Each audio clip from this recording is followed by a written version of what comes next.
Hi guys, welcome to another unboxing video. Today we're unboxing a Storm Eagle assault gunship, and I'm trying out something different with this unboxing video. As you can see, I've laid all the resin out in front of me, and I've laid it out in the same order as there, so that I can go through and it'll hopefully make a bit more sense than when I just randomly pick up bits and talk about them. So we'll go through in reverse order on the instructions and look at the pieces. So we start with the las cannons.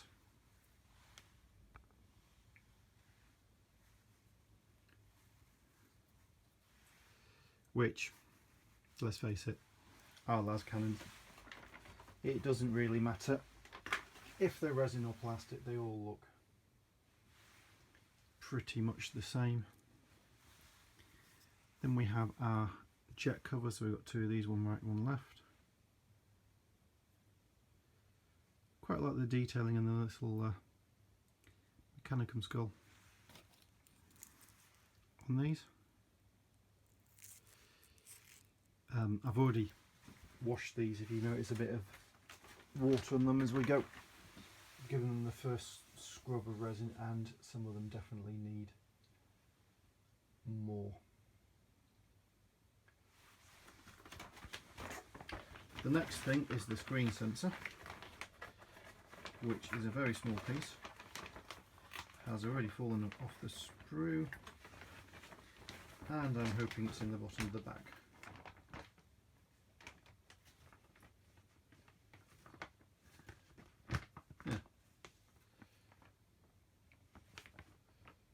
I know I've seen that, so I need to figure out where that's gone. But I think that's an internal piece, I'm not too bothered about it. Next up,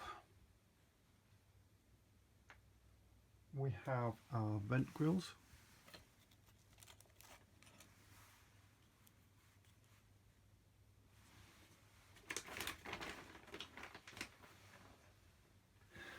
Two landing feet.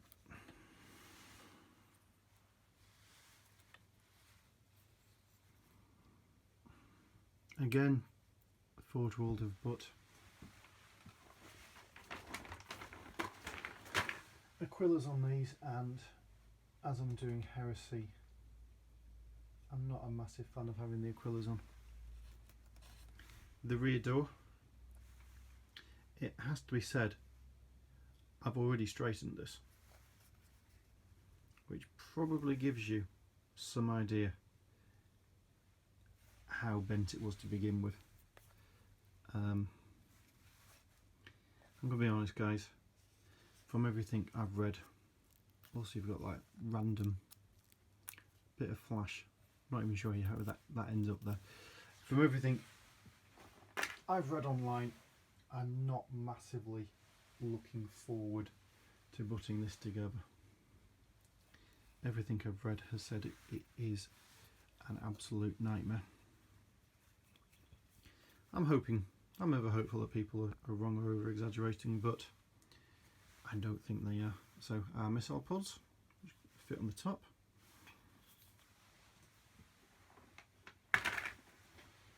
We then have a set of bracers. I really hope that these are just for showing the model, and that these aren't actually meant to have any structural strength, because these are really thin pieces of resin.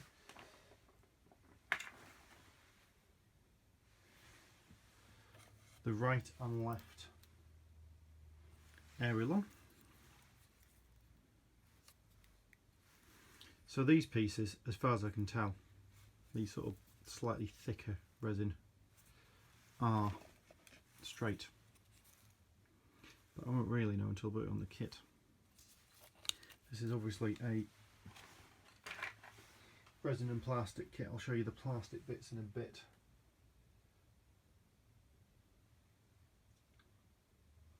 A landing gear components. But obviously, if it's an all resin kit, well, you can kind of bend resin a bit. You can kind of make it fit if it doesn't want to, but plastic is where it is.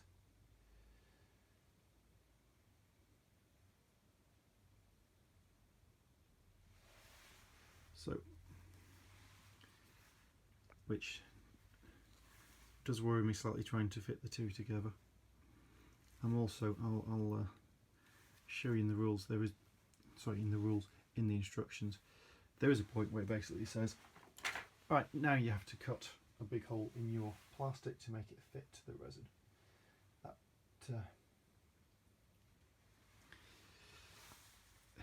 doesn't really appeal to me. The right and left canard, or if we're not being posh and speaking French, the ducts,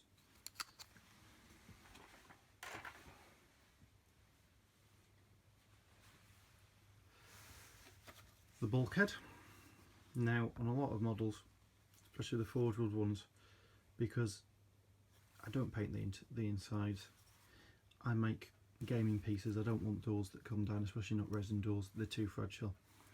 So on a lot of pieces, gaming pieces, I'd leave these pieces out, especially Dan at the moment is building his own Mortalis board, and they would be nice for him to use, but I think with this, because that's quite a thick piece of resin, that's going to have to go in for stability.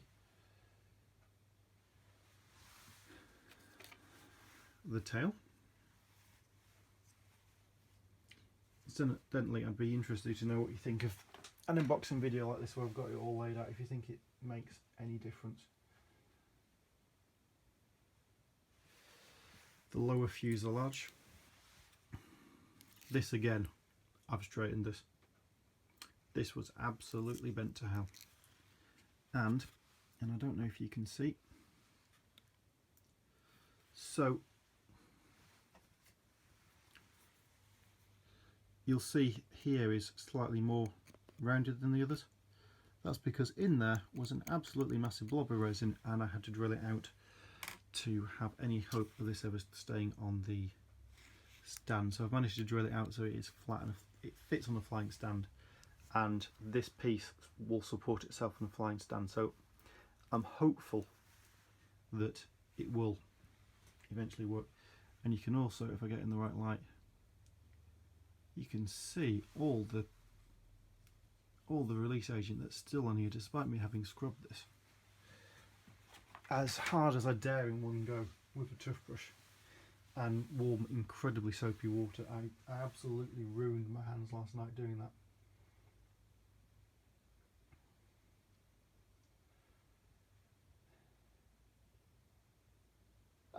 I have missed out the landing gear components. So obviously clip onto the side. It's quite a nice touch having the landing gears and the like.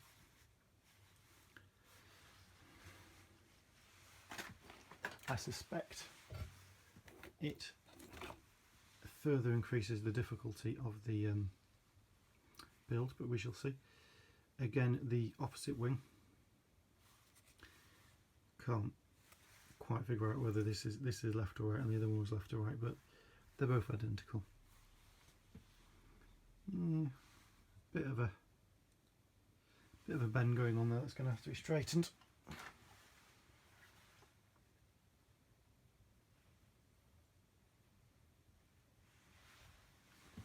I know this is a beast of a piece of resin.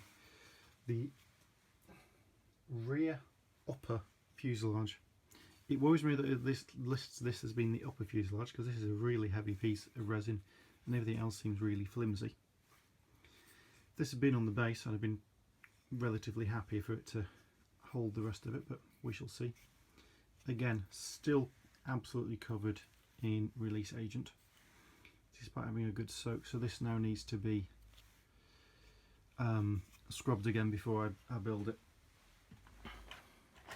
Having just had all the paint peel off my cestus, I am having to reseal and start again. I am incredibly wary at the moment of forward wall resin. So top hatch, again, you can still see the release agent despite having given it a good soak.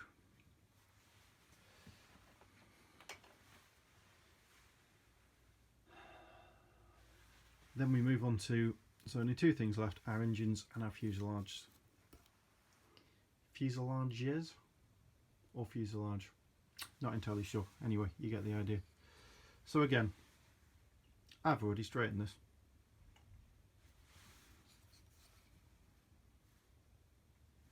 You can see that is warped to hell there. But until I get it up to the plastic component, I can't really tell what is and isn't straight. Again here, despite having been straightened, Forge World have now started strapping these large flimsy pieces of resin, strapping them down with elastic bands onto a piece of cardboard, which I am assured does help in stopping them bend in transit, but they still are bent to hell. The engines, again, massive chunk of resin, obviously both of them.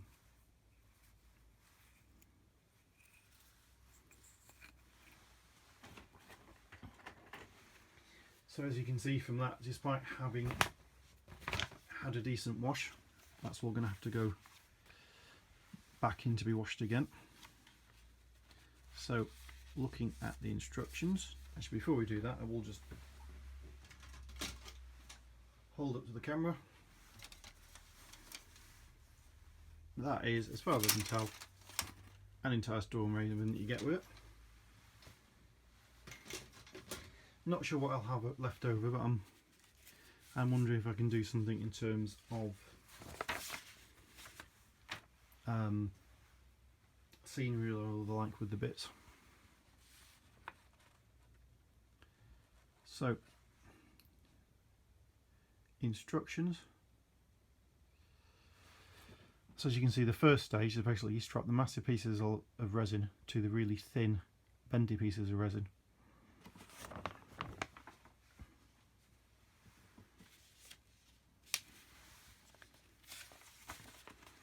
And then we try and strap that to our plastic.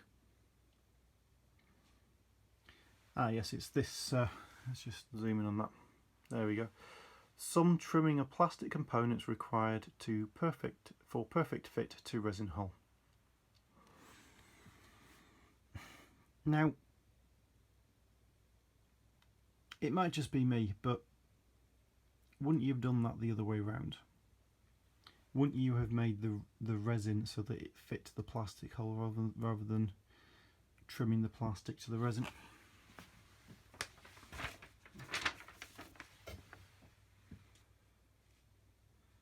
So yeah, it looks deceptively easy to build. Yet everything I have seen, every person, every vlogger I've read, every person I've spoken to, assures me it's a nightmare.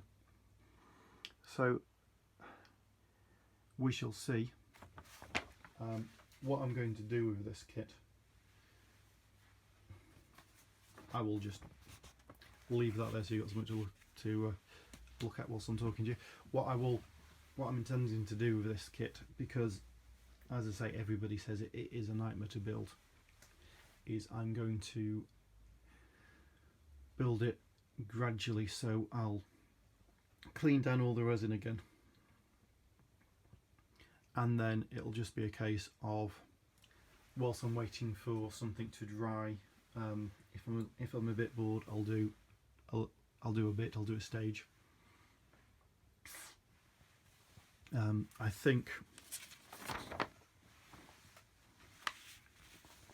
think this stage is going to have to be done all at once, because I don't think that's going to hold for a moment without at least that on top of it. But so to get to here from the bits will probably be one stage, but after that I'm hoping to do everything sort of a bit at a time. So basically do a bit, get really frustrated, really annoyed by the resin and how warped it is, and super glue my fingers to everything because I know what I'm like.